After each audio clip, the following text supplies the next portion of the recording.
صباح الخير.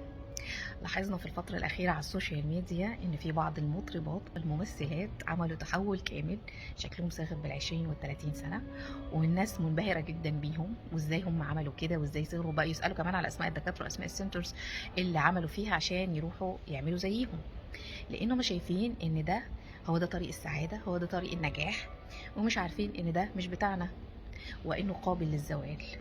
اربطوا يا جماعة سعادتكم وراحة بالكم بالذي لا يزول، اربطوا سعادتكم برضا ربنا.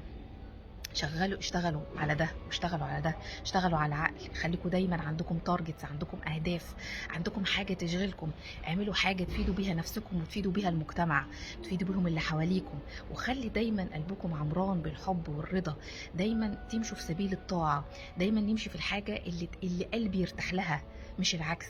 لكن انا لو انا رابطة دايما سعادتي ده مش بتاعي، ده ممكن الصبح الاقيه انا واحده تانية خالص مش بتاعي خالص، لكن ده وده دول بتوعي، اشتغلوا عليهم.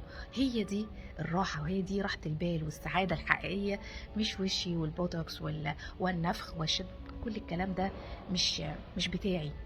والناس دي مش مرتاحه، والناس دي بتمشي على لستة أدوية مضادات اكتئاب قد كده، برغم ان هي للعين باينين كده ان هم عندهم كل حاجة، بس برغم كده مش مبسوطين عشان سابوا اللي المفروض يتملى واشتغلوا على حاجات مش بتاعتهم.